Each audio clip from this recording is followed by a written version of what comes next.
Welcome to Flight Safety Detectives. Here, hosts John Golia and Greg Fife, two of the world's most respected aviation experts, talk about all things aviation safety. This podcast is brought to you by PAMA, the Professional Aviation Maintenance Association, and Avemco Insurance, a world-class provider of aviation insurance. Get a customized quote at avemco.com or give them a call at 888-241-7891. Now it's time to buckle up because it's wheels up on the latest episode of Flight Safety Detectives.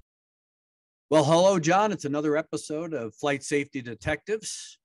Today, we have a little bit of a different attire.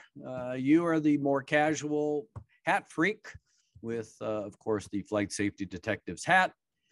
I, of course, have dressed up for the occasion by default because I actually had to do some work today and appear in court, via Zoom. So I had to at least look appropriate. It's a good thing they aren't looking below my desk because that's a different story, but that is a different story for a different time. So good to see you, my friend, as always. And I know that we've both been traveling. I just got back from another long road trip, and I know you were on the road as well. Yeah, things don't change. Although this time I'm working from home, so it's casual day. Yeah, well, that's good to know. And as we come into a holiday season, I intend to be a little more casual, try and stay home and get caught up on a lot of stuff that I'm behind on. But I'll tell you, John, I'm really concerned. The accidents are not slowing down. It's causing both of us to be on the road. And I'm not sure what we're going to do about it. I've had a number of discussions with some folks, insurance people recently, and between accidents and then, of course, the tragic circumstances in the middle of the country due to storms. Of course, our hearts go out to those folks as well, because they are suffering at the worst possible time, having lost houses, their possessions, and in some cases, even loved ones, family members, friends. But I saw pictures of some of the airports that were affected. And when you see all those airplanes stacked on top of each other, you know that the insurance companies are just going nuts with the fact that there's going to be unbelievable amount of claims for these damaged aircraft. Yeah, it's just been from the families and of all these problems.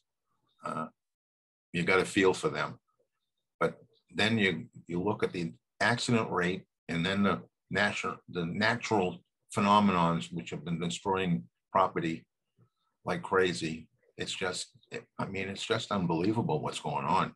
Yeah, it sure is. The level of stupidity we have of pilots today. You go down the accident and incident reports, it's just unbelievable what's going on. They all forgotten how to fly, but they think they're all ace of the base. I mean, they're out there with taxiing over, hitting runway lights and hitting a fuel pump. Yeah. Pump. I mean, what's people thinking?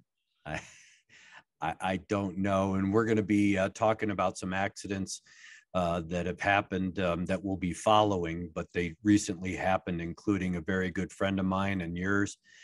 So we'll touch on that, and then we're going to dissect an accident that again brings home the point that you always end our show with regard to doing a pre-flight inspection of the aircraft. But before we get into that, I know that you want to get through our sponsors and their messages, and then we'll just start ramming home some of these points, because as we get into this holiday flying season, just like you and I talked about with flying around Thanksgiving, we had a rash of accidents. Now we're coming into the Christmas, New Year's holiday.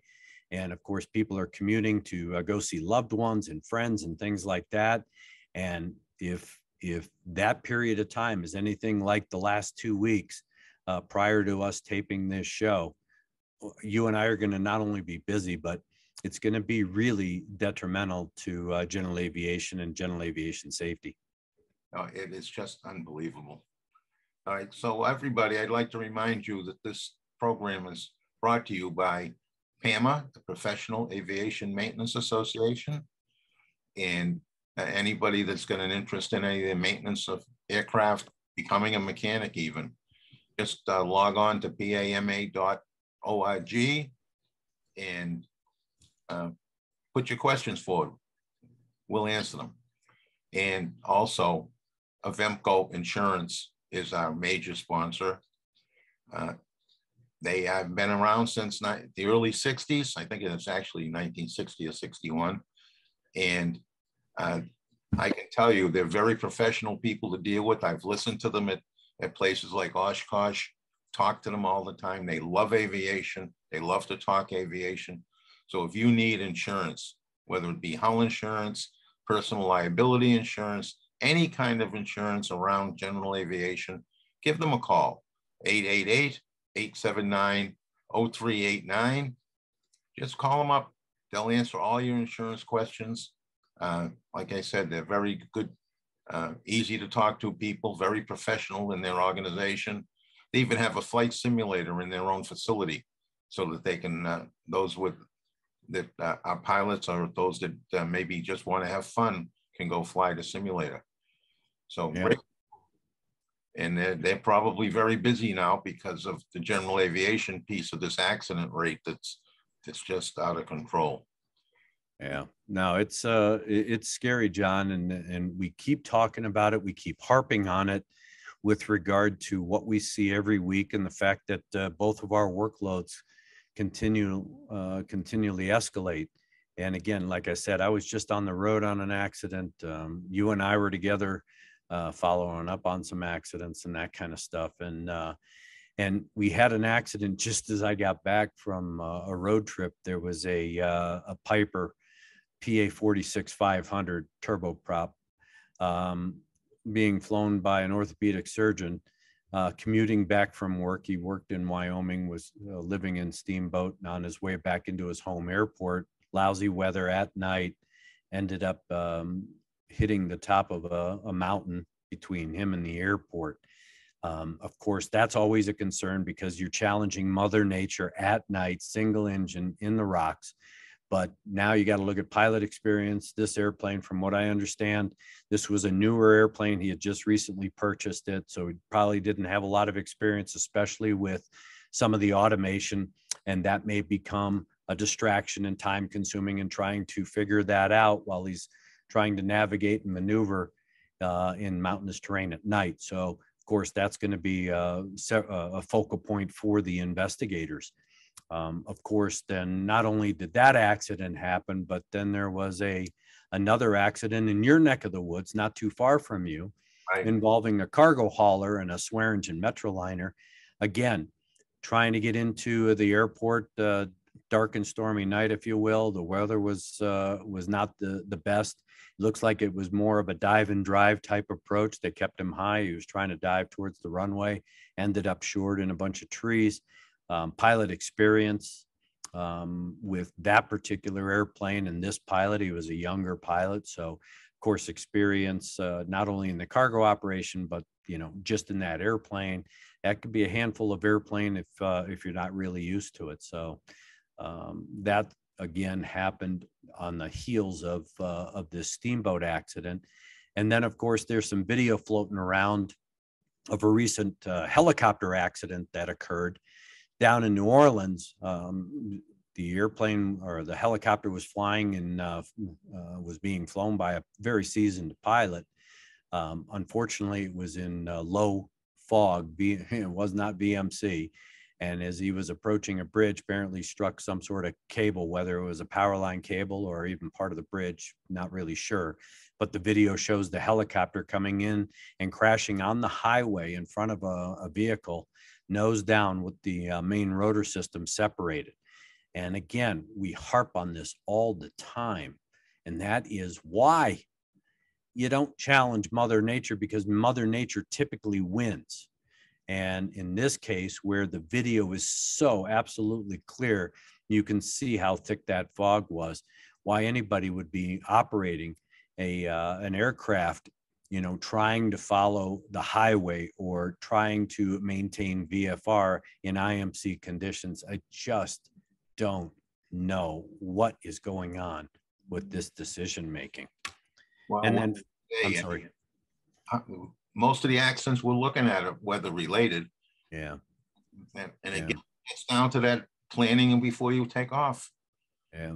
Pre-plan. Well, the last accident I want to talk about in briefly before we get into the accident we're going to dissect is you and I lost a good friend. I know Charlie Schneider, who is the CEO of MYGOFLIGHT, and many of you who are listening or watching this show probably have some sort of device that MYGOFLIGHT either invented or at least sold, and you put in your aircraft and use, whether it's an iPad holder or one of the other many items that you can buy from MYGOFLIGHT. You've seen Charlie and his sidekick, Dominic, at a lot of the trade shows, whether it's Oshkosh, Sun and Fun, NBAA, or whatever. Charlie was a wealth of knowledge, just a super guy to talk to. He definitely loved talking general aviation and general aviation safety. He contributed a lot. And unfortunately, he was killed in his aircraft, the Cirrus SR22, during some sort of demonstration flight at Knoxville, Tennessee. And it's just heartbreaking that, again, here we have a guy who has always been on the positive side of safety and trying to contribute to enhancing aviation and aviation safety. And he lost his life. I know people say, well, he's doing what he loved to do, but it goes well beyond that, especially because that is not a comfort for his family. The fact is that he was just a superior individual, prince of a guy, and he really did do things in the best interest of aviation, and was a great visionary from the general aviation side of the house. I know that the NTSB has been out there. It was tragic. I mean, he was operating in the traffic pattern at Knoxville, and something happened as he was turning base to final, apparently, and most likely it could focus on wake turbulence because he was turning in behind an A320 Airbus going into the runway that he was landing on. There were some reports that the airplane had gone inverted. There is some indications that the airplane was trailing the ballistic parachute. Now, whether or not that that came out in flight because someone tried to pull the parachute or some other issue arose, that'll be up to the investigators who are investigating. But the aircraft hit the ground short of the runway, exploded and burned. Unfortunately, Charlie did survive the initial part of the accident, but succumbed to his injuries at the hospital. There was a passenger on board who did receive burns as well, but they apparently aren't life-threatening. So we're going to be following this because it is close to home. And this time of year, it's heartbreaking for not only his family, but I've known these guys for a long time. They're not that far down the street. I've done a lot with Charlie and Dominic and the rest of the MYGOFLIGHT team over the years. And because of that relationship, I'll be following it quite closely, and we'll end up dissecting some of the elements of that accident as we get more information. But it is for us heartbreaking because accidents, we talk about them all the time, John. You and I live them. That's all part of our normal life. But when it hits this close to home, it hurts a little more. Yeah. And when I first heard about it, I was thinking about the time I spent with him at NBAA playing with his toy. Yeah. Yep. His heads-up display. We just saw him, 3 or 4 weeks ago, and actually, he was chiding me a little bit because forever he's been trying to get me in the airplane to fly his HUD. They've developed a HUD for general aviation airplanes, and he's been every time I see him or talk to him, it's like, when are we going to go fly? When are we going to go fly? And we had made an agreement that as soon as my travel calmed down, which is typically over the holiday, we were going to try and get together so I could go fly the HUD. And I was impressed with that. Yeah. No, it's an impressive unit. Absolutely. Yeah, So, I was really quite pleased with it. Yeah.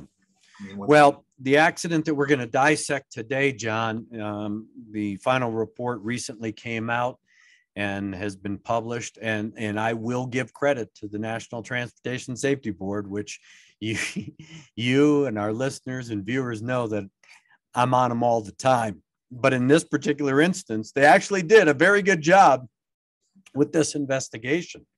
And it was the investigation of a Beech Duke, a BE-60, that was being flown by a private pilot. He was the owner of the aircraft, but he was a dentist.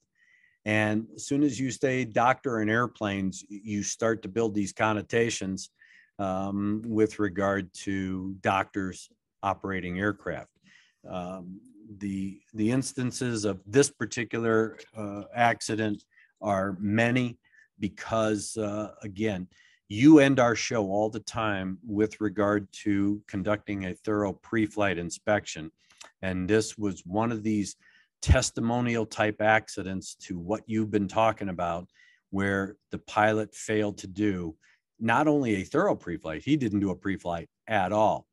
And it started out with the fact that he apparently uses the airplane to commute between Heber City, Utah and Fullerton, California. He typically goes out at the beginning of the week, comes back towards the end of the week. He does have a hangar, and the safety board was able to capture some of the activities of this pilot with this aircraft on surveillance video at the airport. And without going into a lot of detail, so we can talk about some of the other aspects, this pilot was having some issues with the airplane. His hangar mate next door was trying to help him correct a situation with a landing light and a continually popping circuit breaker. Apparently, they possibly got that issue fixed. The pilot then taxied the airplane over, got fuel. They went out and did a run-up with the airplane, I guess, to verify or validate that they did get the landing light and the circuit breaker issue checked, push the airplane back into the hangar. And then there was a sequence of events where the pilot was getting ready to depart. He was a bit in a hurry, and they pushed the airplane out of the hangar. But according to witnesses and the surveillance video, there was no pre-flight done after the airplane came out of the hangar. It was, and I hate to say it, but it's one of those times where it's, kick the tires, light the fire, and let's get out of here. And that's apparently what occurred. Surveillance video that was captured and provided to the NTSB shows the airplane coming out of the hangar on 2 different dates.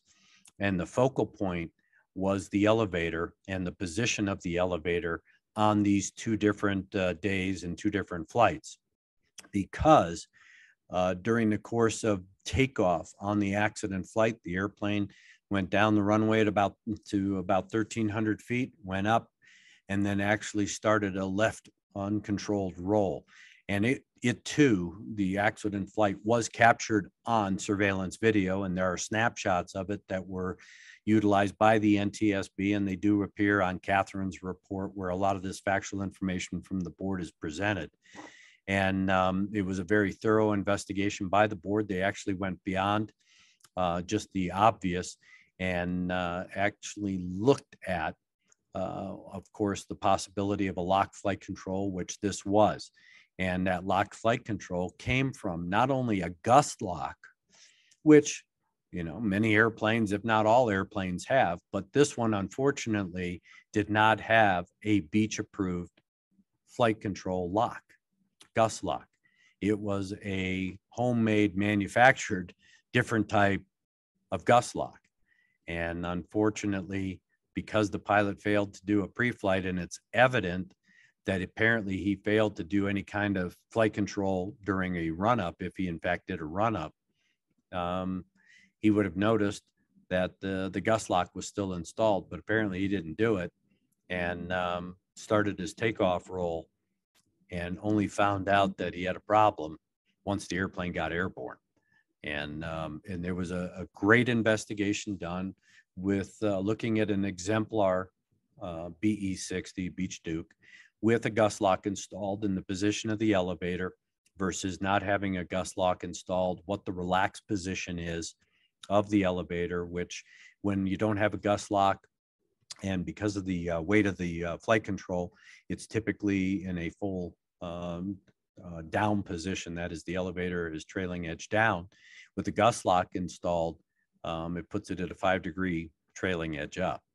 And so, of course, the board looked at all of these aspects and then did a performance study to determine what position that elevator had to be in. And then when they took close-up snapshots of the surveillance video that they utilized, it became very evident. And I mean, you have a 380-hour total flight time pilot who's flown this airplane about 87 hours. You don't just get in the airplane and do what this pilot did with many of assumptions, and that is, well, the airplane was in the hangar, it's ready to go. I'm not going to do a pre-flight. I don't have to do a pre-flight, because it's those little things that come back to haunt you and bite you. And in this case, it killed him. You know, he flew 26.8 hours in the last 30 days. That's a lot of flying. Yeah, it's just about flying every day or multiple hours in a very short period of time. Right. He should have been on his game. But also, he put this jury-rigged flight control system on the airplane. So, yeah. It's a case of memory failing him. Did he forget that he put it in because the airplane had been moving around all morning, out of the hangar and doing some testing, and then down to the fuel farm, out to the run-up. So just forgot that he hadn't disconnected it. And in the airplane, he was flying at dusk, whether visually something didn't catch his eye, if, maybe it happened where he pulled the airplane out in the middle of the day, maybe he would have seen something that reminded him, oh man, I got the gust lock in, we could speculate all day long. The fact is that you and I talk about this on a regular basis, and I don't care who you are, what kind of experience you have, what kind of airplane you fly, how much money you make, it doesn't matter. And accident will happen to anybody. You and I have been in the job. I've investigated pilots that had, 2 hours all the way to 30,000 hours. It does not matter who you are. You are always susceptible to an accident if you don't do those things that, require you to be a pilot and do a thorough and methodical inspection of the aircraft and be then mentally prepared to fly that aircraft.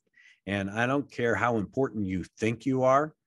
I don't care if you're behind schedule. The fact is that in this case, it's one of those things where you're distracted, you're trying to get going, you're late, you're running, you're racing the clock, all of these things.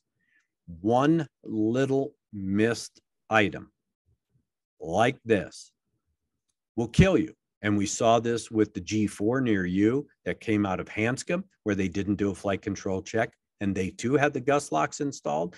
And there have been a number of other accidents, John, where this isn't anything new. The thing that's new about this accident is that this guy had some jury rig type, gust lock. Now, I've seen a multitude of things that pilots have used over the years as a gust lock, whether it's wrapping the seatbelt around the control yoke to keep the flight controls from banging back and forth, to putting styrofoam or sponge rubber in between the horizontal stabilizer and the elevator, or the rudder and the vertical stab to keep it from banging on the stops. Guys have taken pieces of wood and cut them in circles or blocks and then put an eye bolt through it and then screw it up and put them on so that it captures both part of the aileron and the flap, or the elevator and the horizontal stabilizer. I mean, I've seen them. You go out to any airport right now, General Aviation Airport, you're going to see some of these Mickey Mouse things. Okay, great. So you wanted to have a gust lock, but you got to remember to take them off. Yeah, I think those Mickey Mouse pieces of wood, the blocks of wood, they're so obvious, I think you won't miss those. but it's these other ones that you can't see, you know. Yeah. And in this case, I mean, again, you have, again, it doesn't matter. Do a pre-flight and then do a flight control check. It's obvious he didn't do either. Right. And you know what? There's reasons why we have checklists, right? And, you know, I'm tired of saying it, but I mean, really, a safe flight begins before you leave your house. Yeah. Before you leave wherever you are, the hotel room, wherever you are, that's when the safe flight starts, knowing what's going on. There was a little reference in the report about this guy had originally filed an instrument flight plan. And then at the last minute, because the weather hadn't hit yet, I guess, he dropped it and went with a VFR flight plan. So I wonder if he was trying to race us to get out of there before the weather front came through. Well, and you bring up a good point, because these are the kinds of things where you're racing the clock. You're putting a lot of self-induced pressure into the equation. So now all of a sudden you get distracted. You forget to do things. You choose not to do things. You selectively filter things, believing that you're good to go, ready to go, and that kind of stuff. And the board made a great statement in its report. It says that despite video evidence of the elevator locked in the trailing edge up position before the accident, an examination revealed no evidence of an installed control lock in the cabin. That's typically where the approved control lock would be. Therefore, during the night before the accident, the pilot likely placed an unapproved object between the elevator balance weight and the trailing edge of the horizontal stabilizer to lock the elevator in a trailing edge up position. The loss of control was also due to the pilot's failure to correctly position the elevator before takeoff. Yeah, well, he couldn't. The pilot's friend at the hangar also reported that the pilot was running about an hour late the night before. He was trying to troubleshoot an electrical issue in the airplane that caused the circuit breaker to keep tripping, which may have become a distraction. Really? You better damn well believe it did. And then, of course, they go on to say the pilot had the opportunity to detect his error in not freeing the elevator both before boarding the airplane and again while in the airplane, either via a control check or detecting an anomalous aft position of the yoke. It's these little things, the insidious things. And in this case, the obvious thing. You know, we all get used to flying an airplane. We all understand that, okay, I mean, when I had my Comanche and flying this Arrow and other airplanes, I know that, okay, when I'm not flying and I'm taxiing out, the elevator is going to be in a relaxed position. I know what position that is. I know where the control yoke is. So I have not only that mental model, but I have the tactile model. And if that control yoke is a little closer to you, go, man, that's a little closer today. Wonder what's going on, because I haven't moved my seat in a different position. You know, all of a sudden, those things are the little things that should be clicking in to heighten the awareness or trigger a pilot to go, something's not right here. I've got to check this out. And he should have, the other little one that he could have noticed was how quickly the airplane rotated. Yeah. It was 500 feet quicker than normal. Yeah, it basically was auto rotating.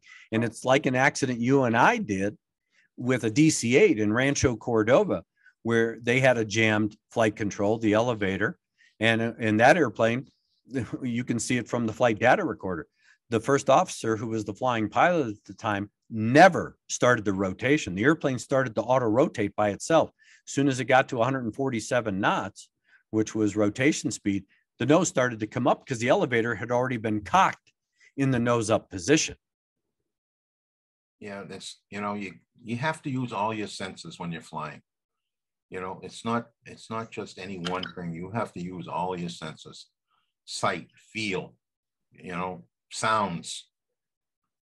Yeah. And the other thing with all of this, John, is, you know, as we just talked about, if the airplane starts to auto rotate or is starting to pitch up and you haven't initiated that pitch up, or if you're on the yoke and you're trying to pull, you don't keep going, because at least being close to the ground, you pull the power off and use whatever available runway and overrun is left. the last thing you want to do is take a sick airplane into the air, because bad things happen. And again, so, okay, you got the control lock in and you're going to initiate the pull. Well, if there's resistance there and you're still in, on the ground or close proximity, you don't try and keep going. You pull that power off and keep the airplane on the ground, or put it back on the ground from a low altitude.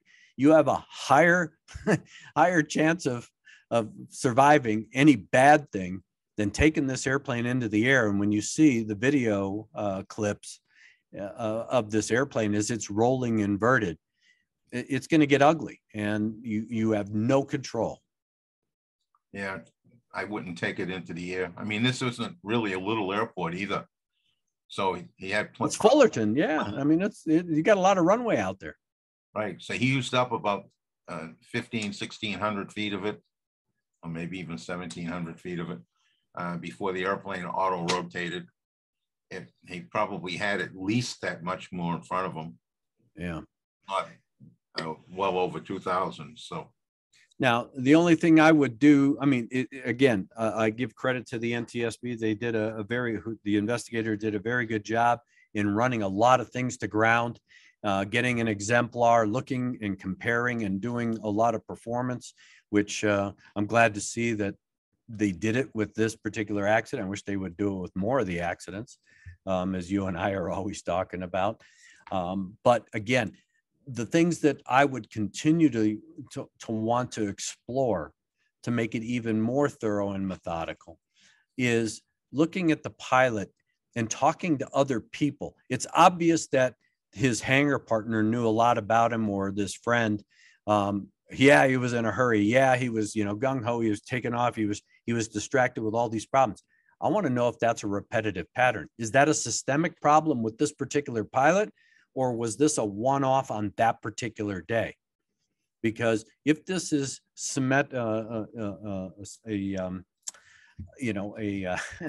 I lost my train of thought, a chronic problem, or this is his typical personality, that doesn't bode well, because if this accident didn't happen on this particular day, he was probably bound and determined to be in an accident somewhere in the future. And again, a lot of it comes down to attitude. I've been talking to a number of folks. I'm working on some projects right now where we change the culture of a single pilot operation. And changing the culture of a single pilot operation is changing attitudes. That's the changing culture. You can never be too in a hurry to be doing these things, because like this accident, you think you've done something and you didn't. You're in a hurry, you're distracted, and it's the little things. And like you were just talking about, that's why we have a checklist. It's a memory gouge, just to make sure that I've done everything that I think or I believe I've done. Yeah, I see guys have made their own checklists. You can buy a number of checklists, but I don't think they're available for every single airplane that's out there. But you can make one yourself. Go through the stuff and just make one and add the pieces that you might want, additional pieces to it, just memory joggers. But you got to use it. Yeah. It doesn't do you any good if it's sitting in the airplane and you think you got it memorized. Well, there's a couple of things to be said about all of this. One is, I just recently talked to in a little BS session with a couple of instructor pilots, and they're talking about what we're seeing coming in today into the ranks of wannabe pilots, and all they want to do is get the ticket and get the hell out, and they're not willing to put the work in for it. Yep. It's a lot of work. It's a lot of nervousness in the beginning when you get your student pilots, and then you start building time. But there's no substitute for butt on the seat while you're building time. And you use the key phrase there, and that is you got to put the work in. You cannot skate through these things. And I just talked to a young man who's getting ready to take a private pilot check ride. And I just started asking him some basic questions, going, hey, this is what your examiner is probably going to ask you. And I asked him about logbooks. And I said, prove to me from the logbooks that this airplane is airworthy. He didn't know, because he hadn't been instructed by his instructor what to look for in these logbooks and how to show that the airplane was airworthy. This is a flight school airplane. So you're looking for annual and 100-hour inspections and things like that. He had no concept of that because he hadn't been taught that. And I said, you better understand before you go for your check ride, because I guarantee the examiner is going to want you to explain to him why this airplane is or is not airworthy. It's the little things, John. You got to put the work in. You got to ask the questions. Even if you're a student, ask the questions. You can't just assume. Yeah. It's crazy. And you and I are going to be talking about a lot more of these things in the new year. We have big plans for revamping the show, and I'm looking forward to it. I'm getting more excited about it. We've used basically this year, not only with the podcast, but of course, going with the YouTube channel as some beta to get comments from our viewers and listeners, which we greatly appreciate as we come to an end of this year. And we've taken those suggestions and we're incorporating those into taking our show to the next level for next year. And we're going to have, I'm happy, John, that you're going to be relieved of the burden of trying to remember avemco.com and the 800 number that you so often can't remember. But so focused on getting it out. Yeah, well, we're going to relieve you of that burden and have somebody that has a little more pleasant voice and a kinder and gentler type of delivery to give our listeners and viewers that message. But we're going to be bringing you some new things. We're going to change the format a little bit. We want to try a variety of new things because this, we believe, is a dynamic show. So we don't have a problem of, again, we don't script this, we don't format it. We just have a general idea of what we're going to talk about, even with these accidents that we dissect. I want to get back to some of the issues that we have talked about in the past, but really didn't have time to get into. And I'll tell you a couple of things, John.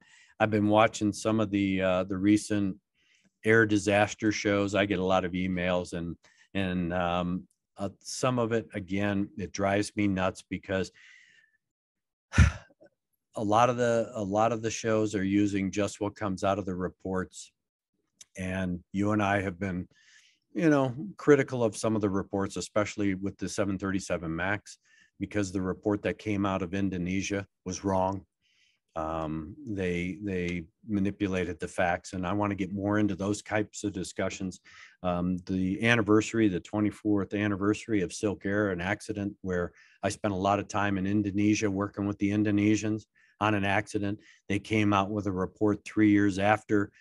We worked with an international team, and we all agreed before we left Indonesia what the facts, conditions, and circumstances were, how the report should be written, and what the probable cause was, which we believed was an intentional act, not an accident, only to find out that when the Indonesians released the report, they had manipulated the facts and basically told their own investigators that we are going with a different probable cause, that it was a mechanical problem for undetermined reasons rather than being an intentional act. And over the years, there were some memos that were released after they were found that were solicited in-house, or at least circulated in-house in the NTSC, which is the Indonesian's version of the NTSB, saying that they didn't want to blame the pilots because they didn't want to put a fear factor into the Indonesian people flying on airplanes. That was a very telling story that did come out by Jeff Thomas, who is a friend of our show. And so, again, we know the backstories. And when people are, talking about us and the fact that we're trying to protect a Boeing or somebody else, no, we're not. We just know the way the system works. And the Indonesians did the same thing with the MAX, where they manipulated the facts. I understand that Boeing's got problems. I understand that the FAA's got problems. I understand that a lot of issues are inherent to a lot of the regulators around the world and investigative authorities. We see that politics creeps into these types of accidents. But you and I used the Indonesians' own report on the 737 MAX, their own facts, to show that they had manipulated them in the wrong direction and that they really didn't get to the true cause of that particular accident. So I want to take this into the new year, really dissect some of these accidents, because I love the conversation. I love the feedback from people when we say something or talk about it. Hey, we may not always be right, but we're never wrong. Most of the time. Yeah. But I think that this is good fodder for discussion. And I don't expect everybody to agree with you, me, and I sure as hell don't expect to agree with you on everything that we talk about, and some of the folks that we do have on the show. But that's what makes this show, I believe, really good. And that is because, hey, it's always the way you look at a problem. Yeah. So you look at a problem as from the pilot's point of view. I look at the problem from a mechanic's point of view, right? And we're looking at the same problem, but certain facts will jump out at me, and I'm ready to impeach an individual maybe, or a system, because of what comes out of it. You remember, everybody, that an accident is a whole bunch of events that come together. So the chain of events in an accident isn't always linear. It may come in two different directions at the same time. And that's why you get differences of opinion for people that are looking at it through a different, what they call it, colored glasses. Not trying to steer the investigation anyway. It's just the way they're looking at it. And at the end of the day, maybe you want 2 or 3 of those different opinions, and then you sit down and try to determine exactly what the main reasons were for the event to have occurred. Right? But it's all part of it. And I have in the queue several accidents that we're going to pick apart, and they came from our listeners. Yeah. And you bring up a good point, John, real quick. And that is, we can take the same facts, and that was the beauty of the party system, and still is the beauty of the party system that the NTSB uses, and we use here in the United States, if it's used properly. I always appreciated the party system. I didn't mind ALPA being a party. I don't mind the fact that we have the manufacturer as a party, or the FAA, or an engine manufacturer, or someone else. Why? Because when you look at the same facts, you get a different interpretation. So ALPA would interpret those facts differently than the manufacturer of the engine, or the manufacturer of the airframe, or the FAA, or whatever. That was great for me as an investigator at the NTSB, because I'm the neutral party. I have to look at those facts, conditions, and circumstances. I want to see how everybody else in the world sees those facts, conditions, and circumstances, but make sure that we have all the necessary facts, conditions, and circumstances to support what those facts are telling us, in what direction this probable cause is going to go. It is based on the preponderance of evidence. The best available information is what's going to develop and support the best available probable cause. And that's why, it's a system, a natural system of checks and balances. But when you have systems like in Indonesia and other places where, you have people that are contributing, or organizations that are contributing, that are then selectively filtered out for political purposes or whatever, that is not accident investigation. And that sure as hell is not enhancing aviation safety in any way, shape, or form. We were very lucky with the Indonesian event, because the investigators were able to keep the raw data in the report. Yeah. They didn't drop any of the raw data. So it was clear that the investigation was done in a competent way, but when it went back behind closed doors to make the probable cause, that it really was influenced by politics. Yeah. Well, I know that we want to end this show because this is our last show of the year. And we're excited because the first show of next year is going to be number 100. So again, we want to thank you, the listeners and the viewers, for giving us, what we believe is success in this podcast, providing your feedback, good, bad, and indifferent. And we look at it all. I mean, we want to try and get better. We want to try to appeal to you, the listener. You've told us that you like hearing us dissect accidents, and we intend to do that. But I always want to keep this show a little diverse. I want to hit subjects, and John and I are always trying to hit subjects that touch on safety. That's why we've been going to the universities like Embry-Riddle, so that we can get a different perspective and appeal to the younger people that we've always talked about, trying to promote aviation as a career, trying to keep people involved, especially young people. We know that there's going to be a hiring boom across the board for air traffic controllers, maintenance technicians, pilots. That's a given, because aviation by its very nature is very dynamic, and there is a turnover. But now we're getting into space, commercial space. That too is the next frontier, if you will, for young people. So we try to keep the show diverse. We want to be positive and promote, but we also want to be lessons learned by the dissection of these accidents, giving you the backstories, giving you the things you aren't going to read in a report or see on a TV show that's on cable or whatever. The fact is that this is what we try to do and what we want to bring, and we appreciate you giving us that feedback and those suggestions so that we can appeal more to what you want to see. So we just had we've had a number of SpaceX launches, not the one that just went, but one or two back. They were closing up the picture. The fixed camera on the tower was looking at the capsule, and the person who came into view to close the hatch, the final person and close and check the hatch, was someone who competed in my maintenance skills competition 2 years ago. Wow. That's awesome. It was awesome. It was wonderful to see. That's great. See, I mean, those are the kinds of things, and we want to recognize people like that.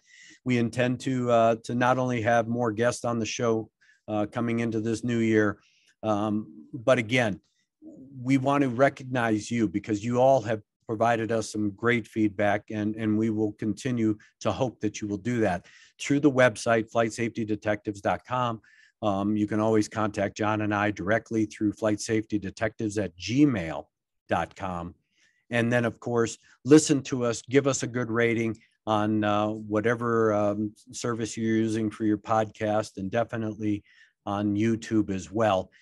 Because again, we're trying to take this to the next level and really bring you some educational programs so that you walk away with something that you've learned. I've always preached it when I give speeches, and that is, I can tell you story after story after story for hours on end. And if all I did was talk and all you got out of it was that was a cool story, but you didn't learn anything, then I wasn't a good communicator.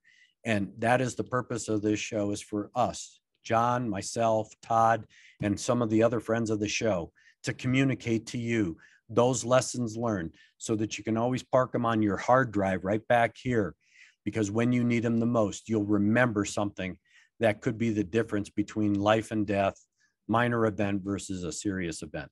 So with that, I'm going to turn it back over to you, because as I always do, and I always will, I will let you take us out with our sponsors and then give you the last words. Okay, so folks, I'd like to remind you all that this show is brought to you by PAMA, the Professional Aviation Maintenance Association. If you've got any maintenance issues, questions, want to be a mechanic, just log on PAMA.org. And the show is also sponsored by Avemco Insurance, the premier general aviation insurance company. Truly, truly, I know I say it every time, but I really believe it, truly, truly, a very professional crew, very knowledgeable crew. They'll talk airplanes with the best of you and talk insurance with anybody in the world. They focus on general aviation insurance. That's all they insure.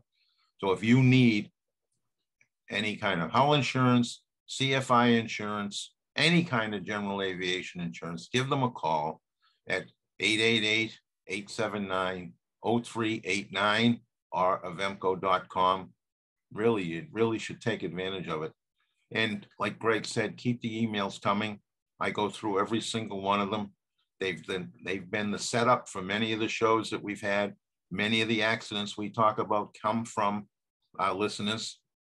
So, I mean, and I have got more than we can handle right now, actually, but we'll handle every one of them. We're going to take them down the line. In our new format next year, we might be able to do more. Yeah. And Florida Jimmy, expect your Christmas gift. Yes. And as I say at the end of every show, please think of your family, think of your friends, think of the investigators who have to come out to the accident scene.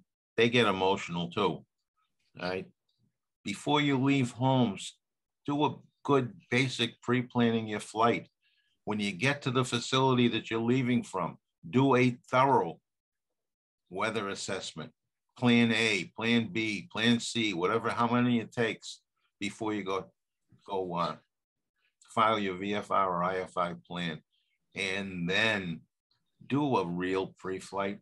If you don't know how to do it, get a mechanic that's there, tell them or ask them to show you what the important things are to look at before you go anywhere, and do it.